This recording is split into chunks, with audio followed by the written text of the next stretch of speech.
From Wall Street Journal Tech Live, I'm Sehr Thadhani, and I'm here with Amir Movafaghi. Amir, thank you for being here. My pleasure. Thanks for having me. So you're the CEO of Mixpanel. Tell us about Mixpanel. We're an analytics company, and we started out by just focusing on in-product behaviors. And the real magic of Mixpanel is event analytics. And most of us grew up thinking about analysis as this intimidating thing that happens in spreadsheets, or you need an expert who can model a spreadsheet. You need an expert that can write a SQL query in these fancy BI tools.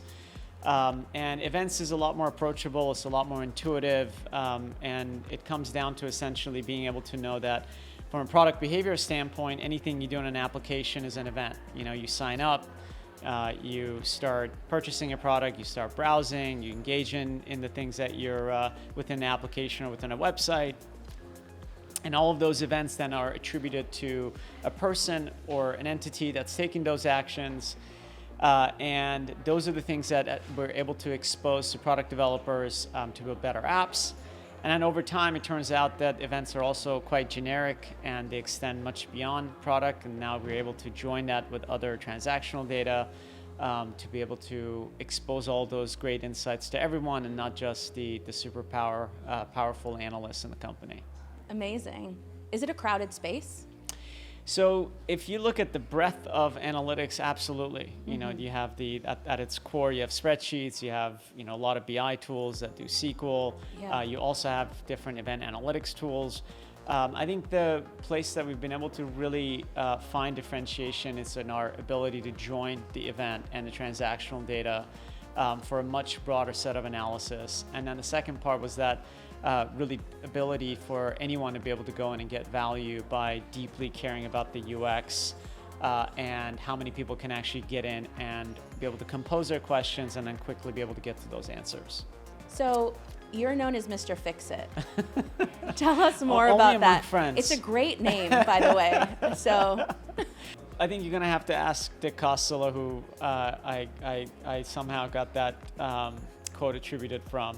But in my view, I think no matter which organization you look at whatever stage, there's going to be opportunities to be better for either your employees or your customers. And the thing that is really magical is to be able to establish these feedback loops that you can learn about how you can be better. And I think once you put that feedback mechanism in place, then it's a lot easier just to go solve or fix those problems that arise than trying to do the opposite approach, which is then try to essentially hypothesize about what problems that may or may not exist. Yeah. And that's where there's a lot of organizational politics enter in, or things that are not as constructive.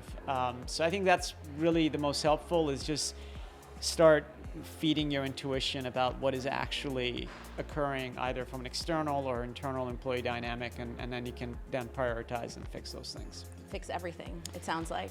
Over time, I think every time you fix something, you just have a whole new set of things to go fix. So I don't think the list ever quite goes away, but progress feels good.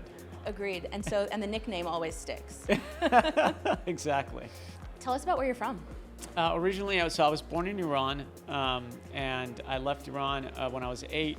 I lived in Istanbul in Turkey for 7 years, and I came to the United States in the mid-90s. Are there a lot of Iranian entrepreneurs and founders? There are a lot of great inspirational Iranian leaders in Silicon Valley, in tech and beyond, and I have plenty of people to look up to. That's amazing. Are you all on a WhatsApp chat? Not yet. Okay. But if you happen to start one, I will gladly join. We can fix that problem. Sounds great. You must have a lot of direct reports. What's your favorite question for them?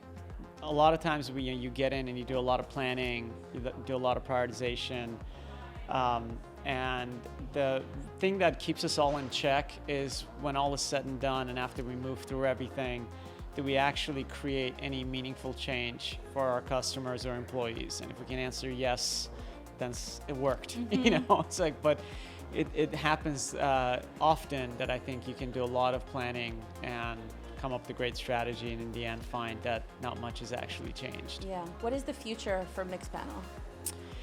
Hopefully very bright. Yes. Our ambition really is, if you think about the incredible amount of planning and resources that are deployed across all these different sectors and these great companies we have here at this event, there's still just an unbelievable amount of unknown about whether the people's efforts are actually yielding the kind of outcomes that they hope. Is it making a difference? Is it making an impact? And so the future that we want to create and enable is one where people can really just have this ability to directly connect to a set of outcomes that the organization is trying to impact, and be able to take that all the way from the macro down to the very individual's ability to get that feedback loop of if they're making a difference. And I think a lot of the innovation that has gone into the data space, not just by us, but a lot of this incredibly rich ecosystem that has been created over the last decade, that future is actually not that far away. Yeah. And it's really exciting. Yeah, it is very exciting. Well, thank you for joining us. My pleasure. Thank you for having me. Yeah, absolutely. And look forward to seeing you soon. Same. Thank you. Thank you.